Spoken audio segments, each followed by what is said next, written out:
everybody, and welcome to Sundays with Shortland from week 10. Now, this week's questions were really mainly focused on the quiz, a really interesting case that someone brought to my attention and asked my opinion on, and one question about kind of handling burnout and how we deal with that. So let's get into it, let's get it done, and let's begin this week, because I think this week's lectures are really exciting. I think given the events of the last 12 months, it might be the most relevant week we have. So I really want us to focus forward and think about the kind of the crowds that we're studying this week. So let's just jump straight into the quiz. So this week you have your second quiz. Now the first quiz covered all the way up to the enhanced interrogation tactics, the history of profiling, and lie detection. And it seems like a long time ago we had that first quiz. So with this quiz, I'm going to focus on 3 areas and 3 lectures in particular. Okay? So the first thing we're going to focus on is we're going to focus very heavily on the orbit model. So that will be so to remind you of the orbit model, that is the interrogation model that was used and developed by Lawrence Allison to be applied on terrorist offenders, which they found increased yield and decreased counter-interrogation techniques. It consists of motivational interviewing, which has 5 different factors: adaptation, let's see if I can get it right, adaptation, evocation, acceptance, empathy, and autonomy. And then it has the 2 interpersonal wheels, if you remember, the good wheel and the bad wheel, which are on 2 axes: dominance, submission, love, and hate. And within there, you find people find themselves. So there are those different personality types. They've been called different animals before: lion, mouse, monkey, and T-Rex. But that, if you remember, is what Lawrence did. Was he got those 2,000 hours of interrogations. Every 15 minutes he coded MI behaviors, he coded where people were on the wheels, then he measured how much information was given, and basically he kind of found that as good interrogation behaviors increased, as good MI behaviors increased, terrorists spoke more, they were less resistant, they were less abrasive. And so from that he developed the interpersonal wheels and that whole CIA training, the whole interrogation training model. So that will be, I would say, 1/3 of the quiz, because that's one of the things I always want you to take away with this. And many of you will remember this from your midterm. A lot of you spoke about it in detail in your midterm. Exactly that is going to be tested in your quiz. Okay, the second thing that I'm going to ask you about on your quiz is from the lecture on the psychology of terrorism. So that was week 9. And if you remember, in week 9 I answered those 6 questions, or possibly 5 or 6 questions about terrorism. What is terrorism? Who are terrorists? Why do people become terrorists? Can they unbecome terrorists? And how do we stop them? How do we stop terrorism? Okay? So in that lecture, there are a few overarching concepts to be aware of. The first is the definition of terrorism, what it is.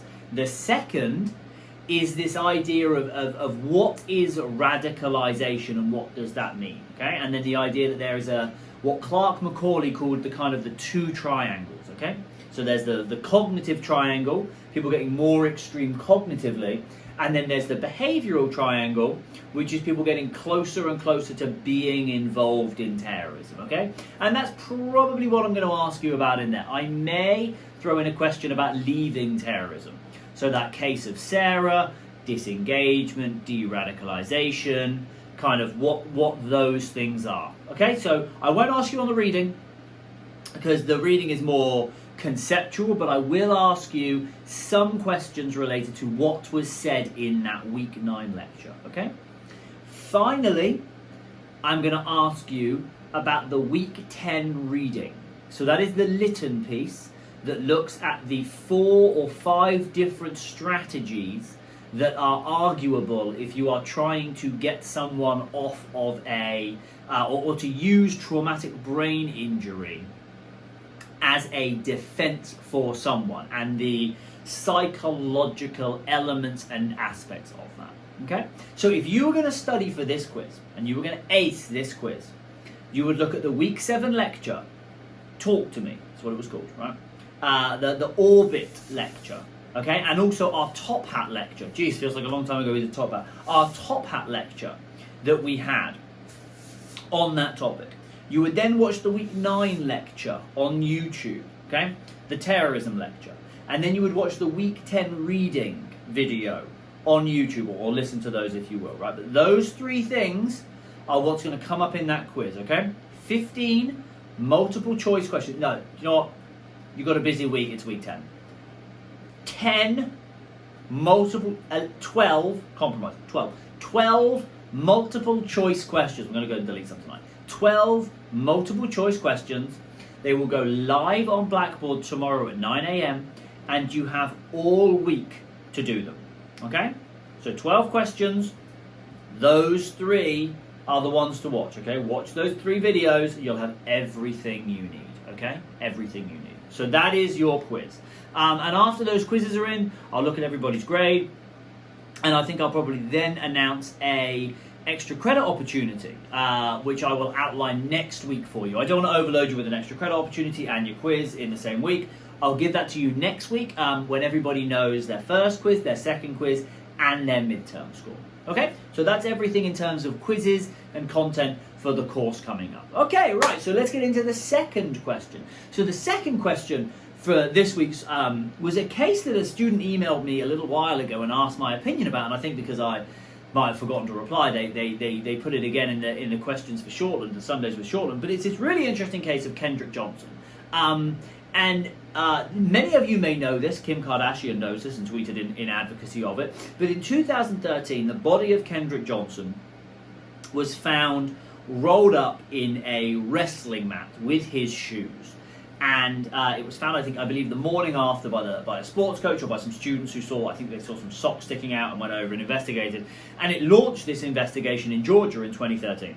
The death was ruled a accidental death, as in the Kendrick died by accident while diving or going into this wrestling mat to collect his shoes. And there was a lot of problems with that at the time. The parents very much didn't believe it. I think there's some holes in the story logically. So the case has been reopened and fought over several times. And actually, last month, so March 2021, the case was reopened because someone has actually obtained and handed in what is believed to be a recording of a confession of the case. And I mean, there's been the parents had the body exhumed 3 times and have had 3 independent autopsies. All of the autopsies have said that it was blunt force trauma that killed him, not the state autopsies. And then there's a lot of conspiracy. There's some really good outlines of it. And actually, a very good crime vlogger has actually done a full story on it. And I'll put the link down below if you want to watch that video about this. I guess having studied the case, my view on it would be I actually think that I'm not entirely sure a psychologist adds a lot to it at the moment. It's almost more of when I wrote back to the student, I said, almost physics and common sense would tell you what I think you need to think of, which is if you look at unfortunately, several of the crime scene photos have been released. If you look at the crime scene photos, if you were reaching in to get the shoes would be ahead of the body. And in the crime scene photos, the shoes are very much stuffed by the side of the body. So that physically doesn't make any sense. Secondly, I don't know what reasonable individual dives headfirst into a wrestling mat upside down and thinks they're going to be able to get out. Again, that doesn't add up from a physical standpoint. There is blood splatter. There is obviously the autopsies. There's reports of there being blood, pools of blood near the shoes. I don't understand the thought process that goes into that being accidental death based on everything I've seen. And I haven't seen much, but everything I've seen makes it far more likely that this is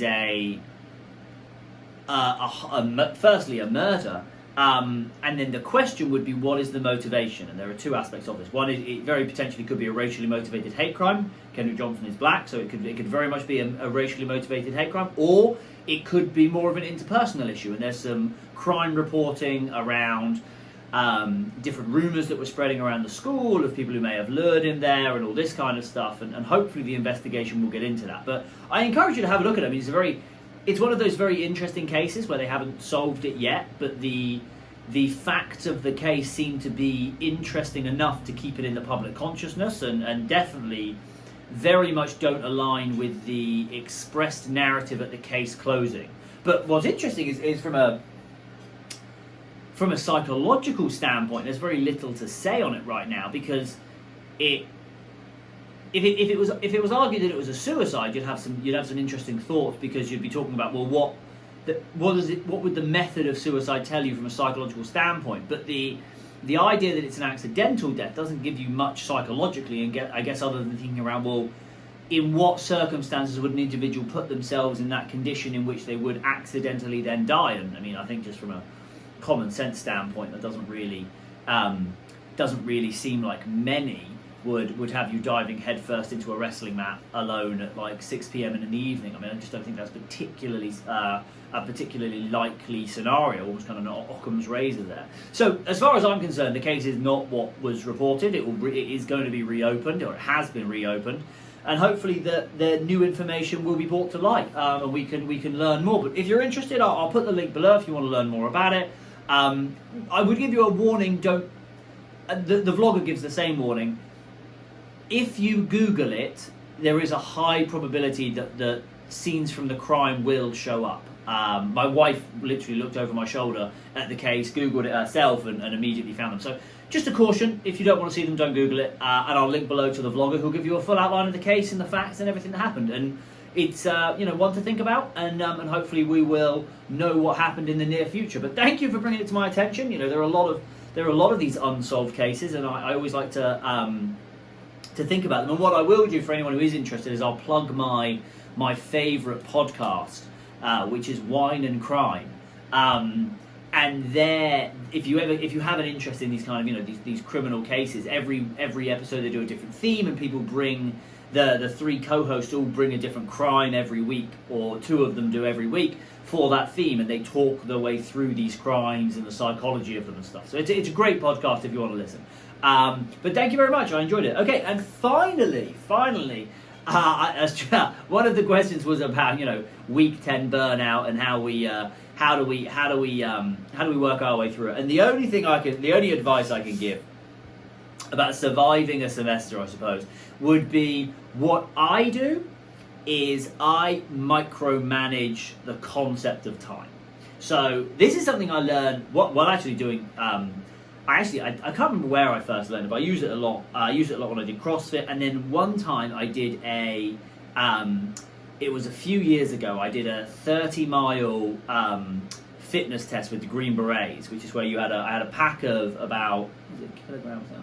60, 70 pounds on my back, and I had to run and hike. They call it yomping, I think. 30 miles through the English countryside with the Green Berets, and it was all for charity. But it's the Green Berets final fitness test, and so the charity kind of idea was, can mere mortals also survive it?